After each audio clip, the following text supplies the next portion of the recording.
ఒక పెద్ద పట్టణం అంచుల్లో రహదారి పక్కన ప్రతిరోజూ కూర్చునే ఒక భిక్షగాడు ఉండేవాడు.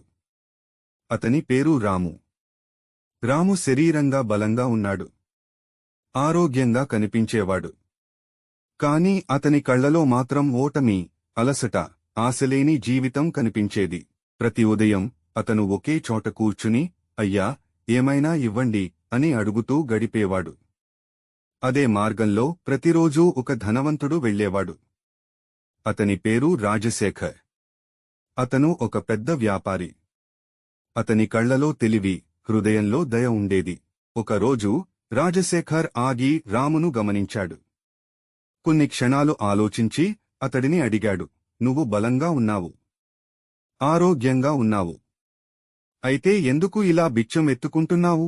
రాము నెమ్మదిగా తలవంచి అన్నాడు, సార్, నాకు పని దొరకడం లేదు. చాలా ప్రయత్నించాను. ఎవరూ అవకాశం ఇవ్వలేదు. మీరు ఏదైనా పని ఇస్తే నేను బిచ్చం అడగడం మానేస్తాను. రాజశేఖర్ చిరునవ్వు నవ్వాడు. పని ఇవ్వలేను, కాని ఒక అవకాశం ఇవ్వగలను అన్నాడు. రాము ఆశ్చర్యపోయాడు. రాము కాసేపు నిశ్శబ్దంగా నిల్చున్నాడు. అతని కళ్లలో ఆశ్చర్యం, సందేహం, ఆనందం అన్నీ కలిసిపోయాయి. ఏమిటి సార్? నిజంగానే అంటున్నారా అని నమ్మలేని స్వరంతో అడిగాడు. అవును రాము, నిన్ను నా బిజినెస్ పార్ట్నర్గా చేసుకుంటాను. నాకు ఒక బియ్యం మిల్లు ఉంది. నువ్వు మార్కెట్కు బియ్యం సరఫరా చేయి. ప్రతి నెల చివరలో లాభాన్ని మనం పంచుకుందాం. నీలో ఉన్న శక్తిని నేను చూస్తున్నాను. అవకాశం లేకపోవడం తప్పు, సామర్థ్యం లేకపోవడం కాదు. భిక్షగాడు అడిగాడు, మనము లాభాన్ని ఎలా పంచుకుంటాం? నాకు 20%, మీకు 80% వస్తుందా? ధనవంతుడు నవ్వుతూ చెప్పాడు, లేదు, నాకు కేవలం 10% చాలు. మిగిలిన 90% నీదే. అలా నువ్వు త్వరగా ఎదగగలవు. ఆ మాట విన్న రాము ఆశ్చర్యంతో నిశ్శబ్దంగా నిలిచిపోయాడు. అతని జీవితంలో మొదటిసారి ఎవరో అతనిపై ఇంత నమ్మకం పెట్టుకున్నారు. మరుసటి రోజే రాము కొత్త జీవితాన్ని మొదలుపెట్టాడు. అతను కష్టపడి పనిచేశాడు.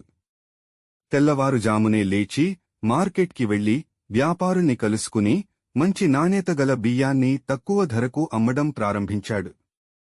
మొదట్లో కష్టాలు వచ్చాయి. కొంతమంది అతన్ని నమ్మలేదు. కొంతమంది అతన్ని తక్కువగా చూశారు. కాని రాము ఆగలేదు. ఈ అవకాశం నా జీవితాన్ని మార్చుతుంది అని తనలో తాను అనుకున్నాడు. కొన్ని నెలల్లోనే అతని పేరు మార్కెట్లో వినిపించసాగింది. రాము దగ్గర బియ్యం అంటే నాణ్యత గ్యారంటీ అని అందరూ చెప్పుకున్నారు. అతని వ్యాపారం వేగంగా పెరిగింది. డబ్బు రావడం మొదలైంది. జీవితం మారుతోంది. త్వరలోనే అతని వ్యాపారం వేగంగా పెరిగింది. అతను మంచి లాభం సంపాదించడం ప్రారంభించాడు. ఒకరోజు లాభాల లెక్కలు చూసుకుంటూ రాము ఆలోచించాడు, ఈ మొత్తం డబ్బు నేను కష్టపడి సంపాదించాను. అయితే ఎందుకు 10% రాజశేఖర్కు ఇవ్వాలి? ఆ ఆలోచన అతని మనసులో మళ్లీ మళ్లీ తిరిగింది. అతను ఏమి చేశాడు? కేవలం ఒక అవకాశం ఇచ్చాడు.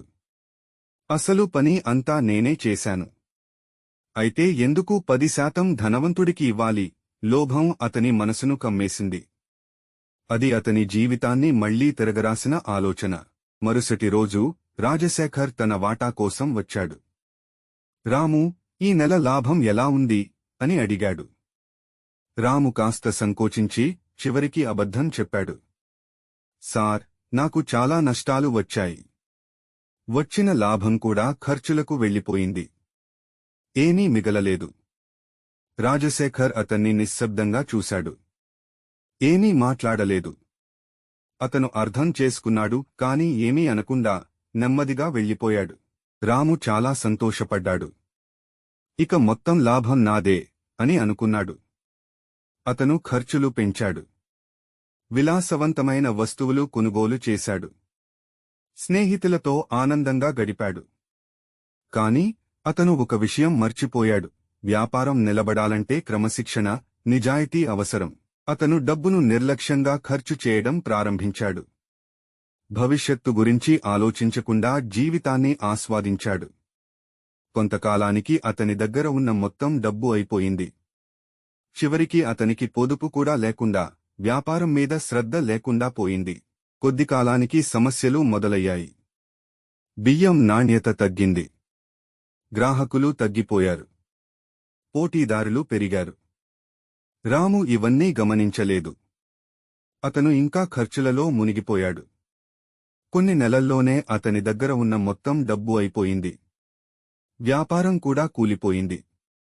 అంతలో అతను మళ్లీ భిక్ష అడగాల్సిన పరిస్థితికి చేరుకున్నాడు. చివరికి రాము మళ్లీ అదే రహదారి పక్కన కూర్చుని, ఏమైనా ఇవ్వండి అని అడుగుతున్నాడు. అతని జీవితం మళ్లీ మొదటికి వచ్చింది. ఒకరోజు రాజశేఖర్ అటునుంచి వెళ్లుతూ అతన్ని చూశాడు. ఆగి నెమ్మదిగా అన్నాడు, రాము, నీకు నేను ఒక అవకాశం ఇచ్చాను.